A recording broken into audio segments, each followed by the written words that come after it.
बिस्मिल्लाहिर्रहमानिर्रहीम। अस्सलाम वालेकुम students. Chemistry of grade 10 chemical equilibrium chapter number 1 जो 10th क्लास का हमने स्टार्ट किया हुआ था, उसमें से आज कुछ रैंडम टॉपिक्स हैं। जैसे चैप्टर के अंदर कुछ टॉपिक्स जो हैं वो छोटे टॉपिक हैं, लेकिन उनकी एक्सप्लेनेशन ज़रूरी है, तो वो सब मैंने एक ही वीडियो के अंदर जो है वो उनको मैं कलेक्टिवली एक्सप्लेन कर रही हूँ। एक तो आपका टॉपिक है macroscopic characteristics of forward and reverse reaction, ठीक है, इसको पढ़ेंगे। देन है यूनिट्स ऑफ इक्विलिब्रियम कांस्टेंट। हमने इक्विलिब्रियम कांस्टेंट एक्सप्रेशन लिखने की जो प्रैक्टिस और जो भी डिटेल्स हैं वो देखी थी, लेकिन उसका यूनिट कैसे फाइंड आउट करना है वो नहीं देखा था। तो वो अभी, और उससे रिलेटेड जो क्वेश्चन है बुक के अंदर, जो एग्जांपल हैं वो भी सॉल्व नहीं की थी, तो इसलिए उनको आज मैंने इस वीडियो के साथ ऐड कर दिया। एक छोटा सा एक आपका टॉपिक बनेगा, units of equilibrium constant for the following reactions, examples, उसके साथ जो होंगी वो भी, उनका भी सोल्यूशन मौजूद है। उसके बाद जो साइड बॉक्सेस हैं जिसमें एक कैटालिस्ट है और एक है एडिंग एसिड टू वाटर, उससे रिलेटेड भी जो एक्सप्लेनेशन है वो इस वीडियो के अंदर आपको इंशाल्लाह मिलेगी। पॉइंटर को आप फॉलो करते रहिएगा ताकि आपको चीज़ें ज़्यादा अच्छे तरीके से समझ आएँ। तो चलें स्टार्ट करते हैं अपना टॉपिक, आज का लेक्चर स्टार्ट करते हैं। अच्छा, फर्स्ट जो है वो आपके पास, जैसे कि पीछे मैंने पिछले स्लाइड के ऊपर बताया था कि ये जो है पहला टॉपिक है हमारा, difference in macroscopic characteristics of forward and reverse reaction, यानी फॉरवर्ड और रिवर्स रिएक्शन की जो मैक्रोस्कोपिक कैरेक्टरिस्टिक्स हैं वो यहाँ पर बताई हुई। तो फॉरवर्ड रिएक्शन को पहले मैं बताऊँगी। यहाँ पर ये जो है इसको आप अटेम्प्ट करते हुए क्वेश्चन को पेपर में, टेस्ट में इसी मेथड को फॉलो भी कर सकते हैं, ये एज ए नोट्स भी यूज़ कर सकते हैं। इसमें जी आपके पास सबसे पहले है फॉरवर्ड रिएक्शन की definition. In this reaction reactant are converted into product. दूसरी तरफ रिवर्स रिएक्शन को देखिए, in this reaction product are converted into reactant, ठीक है जी। Forward reaction is written from left to right, reverse reaction is written from right to left.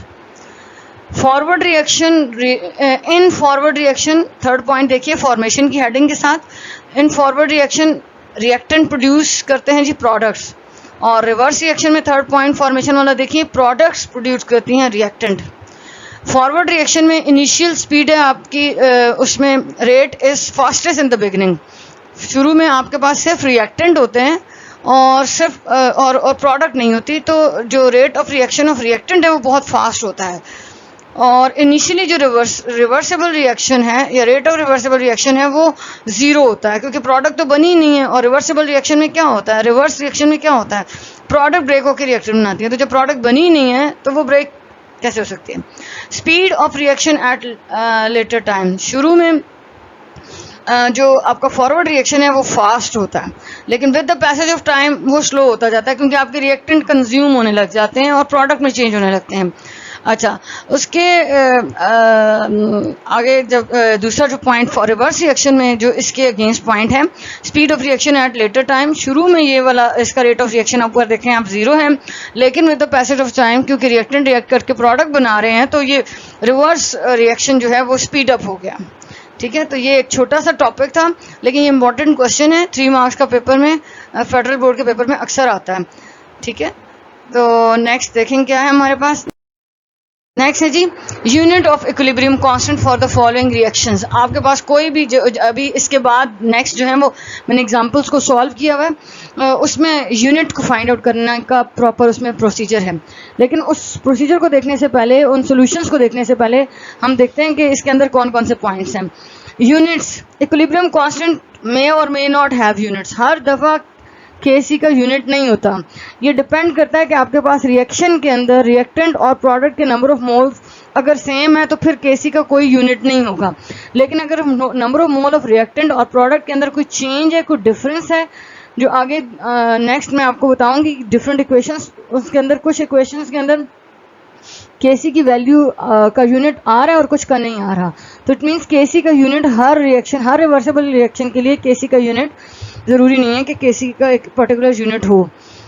Square bracket जो है वो कंसंट्रेशन को शो करती हैं, हमने बिल्कुल चैप्टर के स्टार्ट में पढ़ा था, ठीक है जी। In equilibrium constant each figure within a square bracket वो रिप्रेजेंट करती है कंसंट्रेशन को, चाहे वो रिएक्टेंट के अराउंड हो या प्रोडक्ट के हो, वो शो करती है कंसंट्रेशन को, और कंसंट्रेशन का यूनिट है मोल पर डेसीमीटर क्यूब। उसके बाद थर्ड पॉइंट है जी इक्विलिब्रियम एक्सप्रेशन।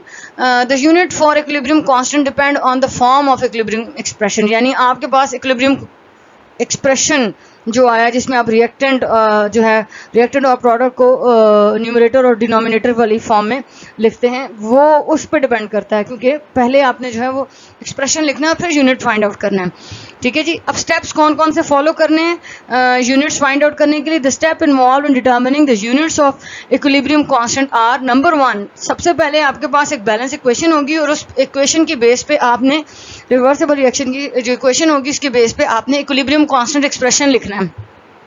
जब आप इक्विलिब्रियम कांस्टेंट एक्सप्रेशन लिख लेंगे तो जहां जहां आपने रिएक्टेंट और प्रोडक्ट को लिखा है उन ब्रैकेट्स के अंदर आप उसका यूनिट डाल देंगे कंसंट्रेशन का मोल पर डेसीमीटर क्यूब। उसके बाद आप उसको देखेंगे कि कौन कौन सी चीज़ सिंप्लीफाई हो सकती है, तो आप कटिंग करके उसको सिंपल करेंगे और फाइनल जो आपके पास अगर आपके पास इक्वेशन बैलेंस है, इक्वल नंबर ऑफ रिएक्टेंट और प्रोडक्ट हैं, तो फिर तो आपके पास केसी का यूनिट नहीं आएगा, क्योंकि सारे मोल पर डेसीमीटर क्यूब कंसंट्रेशन वैल्यूज जो हैं वो एक दूसरे के साथ कैंसिल आउट हो जाएंगी। But if your equation is not balance और जो रिएक्टेंट और प्रोडक्ट के जो नंबर ऑफ मोल्स हैं उसमें डिफरेंस आ रहा है, तो then there will be a unit for KC. तो और नेक्स्ट हम कुछ प्रैक्टिकली एग्जांपल्स, कुछ सॉल्यूशन देखते हैं इक्वेशंस का।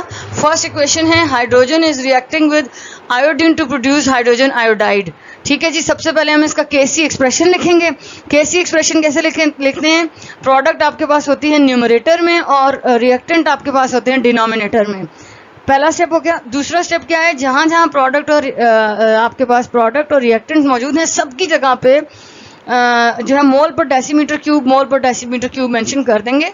अब यहाँ पर ये जो प्रोडक्ट है इसके ऊपर ये सुपरस्क्रिप्ट 2 लिखा हुआ है, जो कि यहाँ पे इस नीचे वाली फॉर्म में मिसिंग है, यानी ये जो पहला जहाँ पे पॉइंटर आपको नजर आ रहा है मोल पर डेसीमीटर क्यूब, ये टाइपिंग की मिस्टेक यहाँ पर है, तो आप इसको इग्नोर करके जब खुद से इसको प्रैक्टिस करें तो आपने इस पहले वाले के ऊपर स्क्वायर को मेंशन करना है।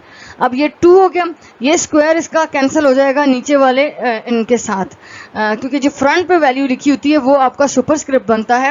In case of expression equilibrium constant expression लिखते हैं तो वो वैल्यू ऊपर आ जाती है, लेकिन जो नीचे लिखे हुए नंबर ऑफ एटम्स है वो वैसे ही रहते हैं। अच्छा, अब जब ये सारे कैंसिल हो जाएंगे तो इस वाले रिएक्शन के लिए, हाइड्रोजन आयोडाइड वाले रिएक्शन के लिए, there is no K C unit, ठीक है, क्योंकि रिएक्टेंट और प्रोडक्ट का नंबर यहाँ पर सेम है और वो कैंसिल आउट हो जाएगा।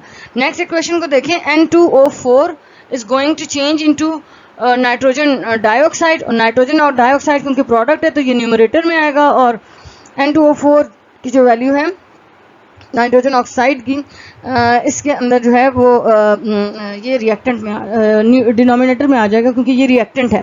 उसके बाद हम दोनों के उस पर मेंशन कर देंगे मोल पर डेसीमीटर क्यूब उनके कंसंट्रेशन यूनिट्स को, क्योंकि प्रोडक्ट हमारे पास उसके ऊपर स्क्वायर है सुपरस्क्रिप्ट, तो ये 2 टाइम्स है और ये नीचे जो डिनोमिनेटर में लिखी हुई है कंसंट्रेशन वैल्यू ये कट हो जाएगी, तो एक आपके पास यूनिट जो है वो बच जाएगा। तो इस रिएक्शन के लिए for this particular reaction Kc unit is mole per decimeter cube. Then we have another equation. Nitrogen oxide is going to react with oxygen to produce nitrogen dioxide.